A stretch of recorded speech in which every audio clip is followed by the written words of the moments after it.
Hello student, स्वागत है आपका हमारे यूट्यूब चैनल मैथ इंडियंस में। कक्षा 11 गणित में इस समय हमारा 5वां चैप्टर चल रहा है, सम्मिश्र संख्याएं और द्विघात समीकरण। और भाई आज के इस वीडियो में आपको हम पढ़ाने वाले हैं एक्सरसाइज 5.2 को। भाई इससे पहले हम एक्सरसाइज 5.1 को ख़त्म कर चुके हैं और भाई उसी वाले वीडियो में हमने आपको इस पार्ट का इंट्रोडक्शन भी पढ़ाया था। तो भाई ये वाली एक्सरसाइज पढ़ने के पहले आपको भाई एक यहाँ टॉपिक पढ़ना पड़ेगा जिसका नाम है सम्मिश्र संख्याओं का ध्रुवीय निरूपण। भाई हमने आपको बताया था इससे पहले वाले वीडियो में कि सम्मिश्र संख्याएं क्या होती हैं, उनका a+ib वाला रूप क्या होता है, मॉड्यूलस कैसे निकालते हैं। भाई ये सब हम लोग पहले ही पढ़ चुके हैं। अभी हमें यहाँ पढ़ना है कि ये ध्रुवीय निरूपण क्या होता है। भाई जैसे ही शब्द आ जाए ध्रुवीय, आप समझ जाओ एक्स वाई तल की बात हो रही है। अब भाई ये एक्स वाई तल क्या है, जैसे कि हम रेखाओं का निरूपण करते थे, भाई उसी प्रकार यहाँ पर हम सम्मिश्र संख्याओं का निरूपण करेंगे। जैसे ये हो गया एक्स अक्ष, वाई अक्ष, वाई डैश एक्स डैश, ये हो गया हमारा ओरिजिन 0,0। अब भाई मान लो कि आपके पास कोई बिंदु है 2,4, तो उसका निरूपण आप कैसे करते हो। भाई x पे 2 गिनते हो, y पे 4 जाते हो और भाई लिख देते हो कि यहां पर बिंदु 2,4 होगा। लेकिन सम्मिश्र संख्याओं को आप यहां पर कैसे लिखोगे, भाई ध्यान देने वाली बात है। जैसे अभी तक आपने पढ़ा है z बराबर a+ib रूप, ये भाई सम्मिश्र संख्याओं का रूप था जो भाई हमने आपको अभी तक पढ़ाया था। यहां पर रूप ना थोड़ा सा बदल जाएगा। अभी रूप क्या बन जाएगा, x+iy। भाई जो हमारा रियल पोर्शन है उसे हम कहेंगे x और जो इमेजिनरी पोर्शन है उसे हम कहेंगे y। अगर आप किसी संख्या को इस प्रकार से दर्शाओगे तो भाई उसका बिंदु क्या हो जाएगा, उसका बिंदु आ जाएगा x, y।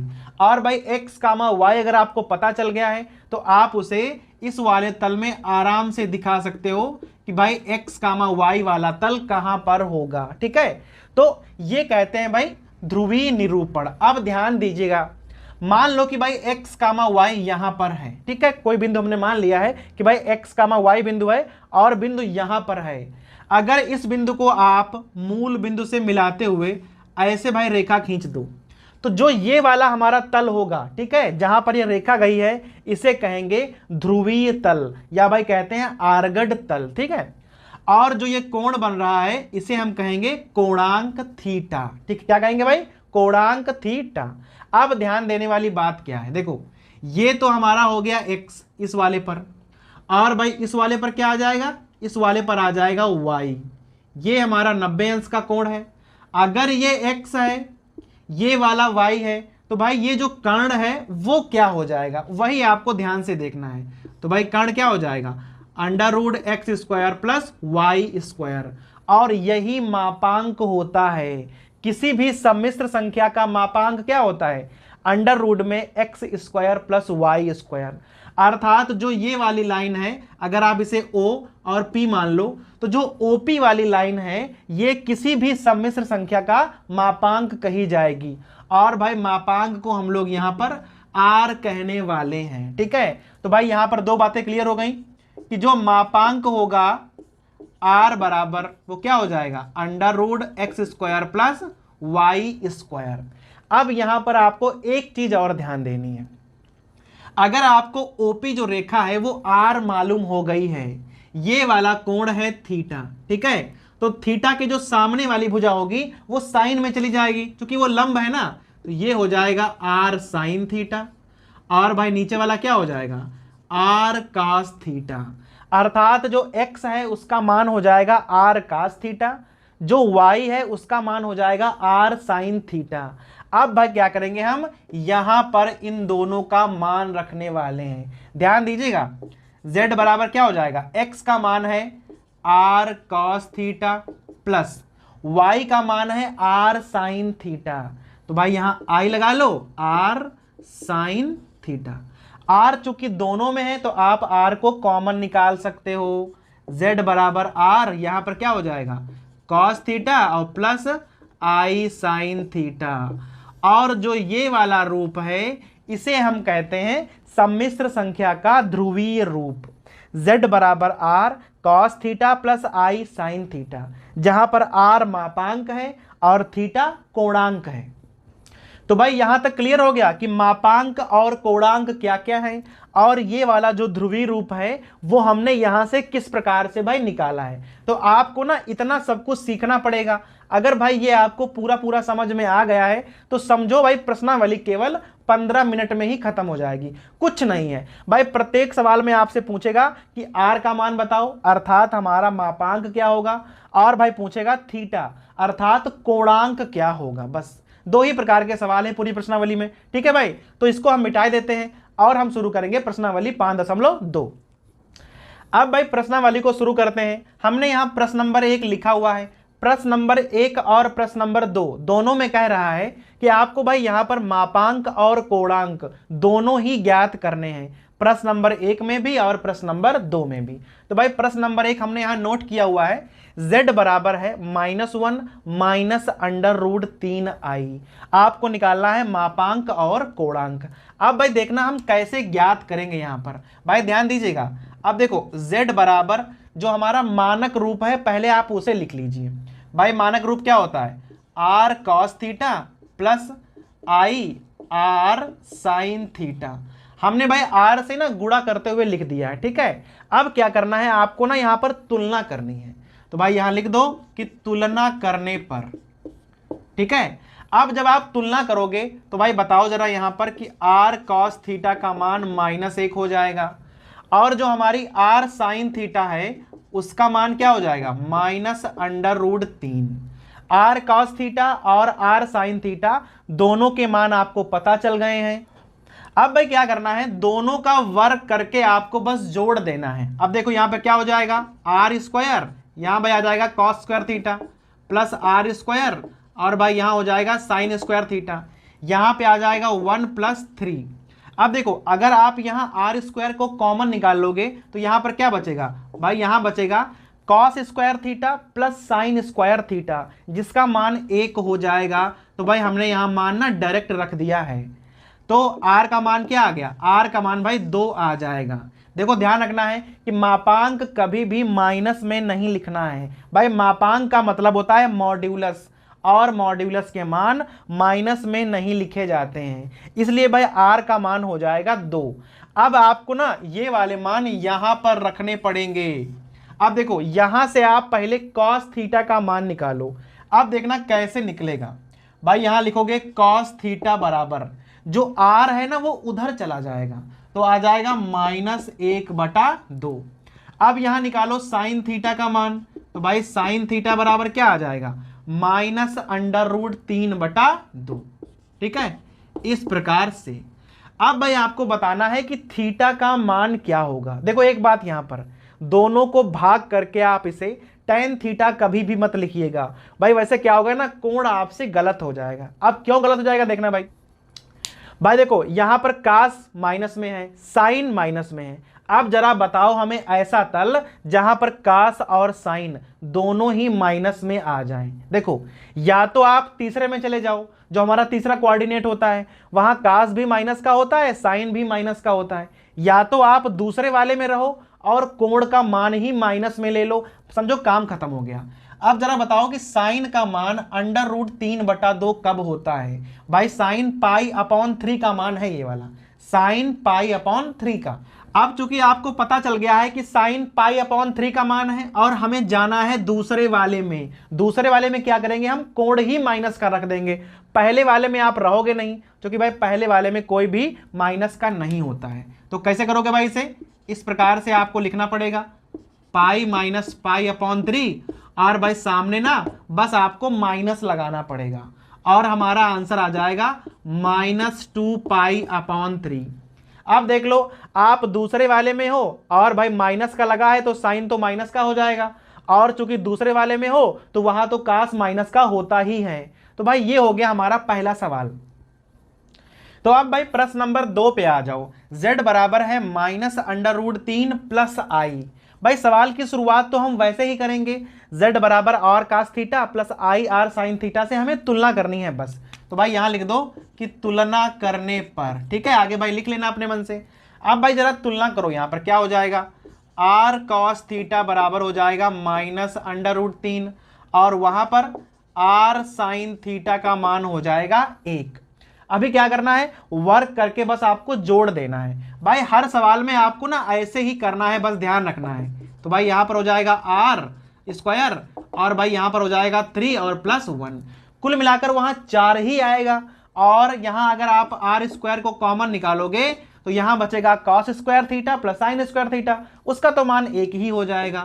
तो भाई कुल मिलाकर आर का मान 2 आ गया, यहां पर भी 2 हमारा पिछले सवाल में आया था और भाई यहां पर भी आ गया।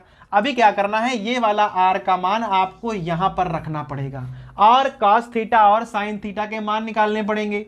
तो भाई देख लो, कॉस थीटा का मान क्या हो जाएगा, -√3 है और बटे में जाएगा आर, तो भाई मान हो गया ये वाला। साइन में आ जाओ तो हो जाएगा साइन थीटा बराबर 1/2। अब देखो साइन थीटा प्लस का है, कॉस माइनस का है। अब जरा बताओ कि ऐसा कौन सा चतुर्थांश होता है जहां पर साइन प्लस का हो कॉस माइनस का हो। आप भाई समझ जाओ कि ये सेकंड वाला है। सेकंड में क्या होता है, साइन प्लस का होता है, कॉस माइनस का होता है। बस निकाल दो भाई, सेकंड वाले में क्या होगा, कॉस में चले आओ सीधा आप। कॉस में जरा बताओ हमें कि √3/2 किसका मान होता है, π/6 का। तो भाई थीटा क्या हो जाएगा हमारे पास, पाई माइनस π/6, घटा दो तो भाई आ जाएगा 5π/6। तो ये हो गया हमारा कोणांक और भाई ये वाला हो गया हमारा मापांक। तो भाई ये हो गया हमारा प्रश्न नंबर 2। अब भाई ध्यान दीजिए, हमने यहां प्रश्न नंबर 3 लिखा हुआ है। भाई प्रश्न नंबर 3 से प्रश्न नंबर 8 तक कह रहा है कि जो भी आपके ना z दिए हुए हैं उनको ना आपको ध्रुवीय रूप में बदलना है।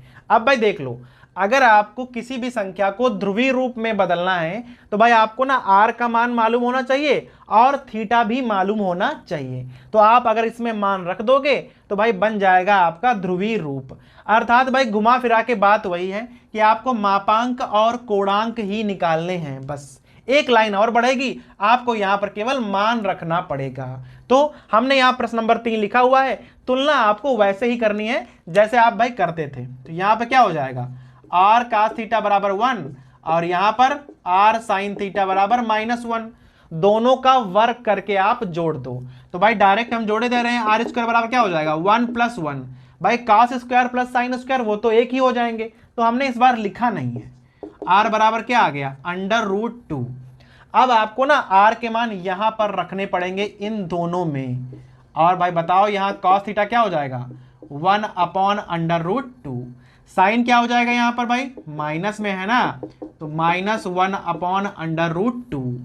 अब जरा हमें बताओ कि ऐसा कब होता है जब cos प्लस का हो साइन माइनस का हो। ठीक है, तो भाई क्या करो आप, अगर आप कोण को माइनस में कर दो, अगर कोण माइनस में होगा तो साइन तो माइनस में हो जाएगा, लेकिन cos माइनस में नहीं होगा। 1/√2 क्या होता है, π/4, तो यहां से थीटा का मान क्या हो जाएगा -π/4। अब देखो आपको r का मान पता चल गया, थीटा का मान पता चल गया। अब आप क्या करोगे, आप z बराबर लिख सकते हो, r यहां कॉमन ले लो तो ये हो गई हमारी r। अब देखना यहां पर क्या लिखोगे आप, cos -π/4 प्लस i sin -π/4, और भाई ये हो जाएगा हमारा ध्रुवीय रूप। अब भाई ध्यान दीजिए, हमने यहां पर सीधा छठा सवाल लिखा हुआ है। हमने भाई प्रश्न नंबर 4 और प्रश्न नंबर 5 दोनों ही छोड़ दिए हैं, क्योंकि भाई दोनों ही सवाल एकदम प्रश्न नंबर 3 की तरह ही लगेंगे। सब में क्या करना है, आपको ध्रुवीय रूप ही ज्ञात करना है। तो भाई कुछ सवाल ना आप अपने मन से करो तो भाई आपकी ना कुछ प्रैक्टिस हो जाएगी। प्रश्न नंबर 6 हमने भाई लिखा हुआ है, क्योंकि ये सवाल कुछ अलग प्रकार से लिखा है। z बराबर है -3, यहां पर i वाला पोर्शन गायब है, सो भाई हम यहां पर बताए दे रहे हैं आपको, तुलना आपको वैसे ही करनी होती है।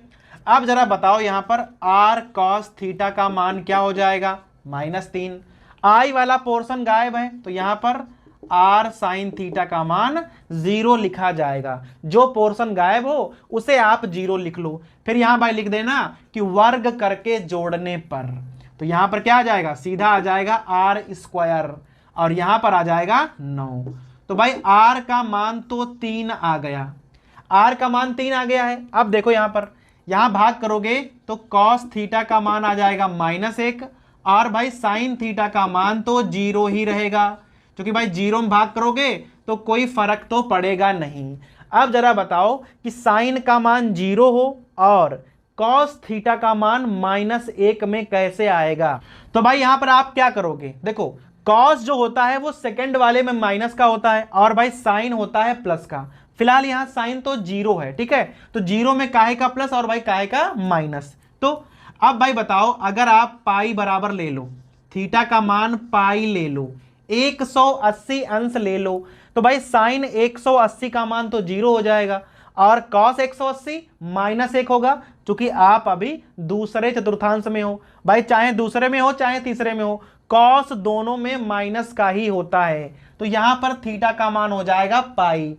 अब आप यहां कैसे लिखोगे z बराबर, ध्यान देना है, देखो r का मान है 3, तो भाई इस प्रकार से लिखोगे cos पाई और प्लस i साइन पाई। बस भाई यहां ध्यान देना है कि यहां पर i वाला पोर्शन नहीं है, तो भाई ये मत सोचिएगा कि उत्तर में हमें i वाला पोर्शन नहीं लिखना है, लिखा तो भाई जाएगा ही, ठीक है। तो ये हो गया प्रश्न नंबर 6। भाई लगभग हर सवाल एक ही प्रकार के हैं, एक ही काम करना है कि आपको ध्रुवीय रूप में ही बदलना है, ठीक है। तो भाई प्रश्न नंबर 7वां भी लगभग वैसे ही है। अब केवल प्रश्न नंबर 8 अलग है, क्योंकि यहां पर केवल आई लिखा हुआ है, तो भाई ये वाला आपको हम बताए दे रहे हैं। तो भाई प्रश्न नंबर 8 देख लो, लिखा है z बराबर पाई। अब यहां जो हमारा रियल वाला पोर्शन है वो वाला गायब है, ठीक है, तो भाई उससे कोई फर्क नहीं पड़ेगा, तुलना आपको वैसे ही करनी होती है। यहां हो जाएगा r cos थीटा बराबर 0 और r sin थीटा का मान हो जाएगा 1। वर्क करके जोड़ोगे तो भाई सीधा आ जाएगा r² बराबर 1 और r का मान आ जाएगा 1, ठीक है। 1 रखने से भाई फायदा ये हो जाएगा कि cos थीटा का मान 0 रहेगा और sin थीटा का मान 1 रहेगा। अब भाई जरा हमें कंडीशन बताओ कि कब ऐसा होता है कि sin थीटा का मान 1 हो और cos थीटा का मान 0 हो, ठीक है। तो ऐसा कब होता है, ऐसा होता है जब थीटा का मान आप पाई/2 रखोगे तब, अर्थात अब की बार आप पहले वाले चतुर्थांश में हो। अब भाई ध्यान रखना है इस बात का, देखो अभी आपको लिखना है z बराबर, r का मान 1 है तो 1 आप लिखो या ना लिखो कोई फर्क तो पड़ेगा नहीं, तो यहां आ जाएगा cos पाई/2 प्लस i साइन पाई/2, ठीक है। तो भाई ये हो जाएगा आपका ध्रुवीय रूप। अब भाई लास्ट में ना एक बात यहां ध्यान पर देख लो, अगर z का मान इस प्रकार से लिखा हुआ है, मान लो भाई ये लिखा हुआ है, तो अभी क्या होता है कि थीटा का मान निकालने में थोड़ी दिक्कत होती है। देखो अभी यहां पर क्या है, अगर आप x का मान देखो तो -1 है, y का मान देखो तो -√3 है। अगर आप इसे बिंदु की तरह लिखो तो आप कुछ इस प्रकार से लिखोगे। अगर ये बिंदु आपसे पूछा जाए कि भाई कौन से वाले चतुर्थांश में होगा, तो आप भाई बता पाओगे ये तीसरे वाले में होगा। दोनों माइनस कहां होते हैं, तीसरे वाले में होते हैं। तो आप भाई समझ जाओ जो हमारा थीटा का मान है वो तीसरे वाले में ही लिया जाएगा। तो भाई इस प्रकार से ना आप हिसाब लगा सकते हो। तो भाई ये तो हो गई हमारी एक्सरसाइज 5.2। जो सवाल हमने भाई छोड़ दिए हैं वो आपको स्वयं करने हैं और भाई प्रैक्टिस करनी है, ताकि भाई इस प्रकार के जो आसान से सवाल हैं वो आपसे भाई गलती से भी गलत ना हो।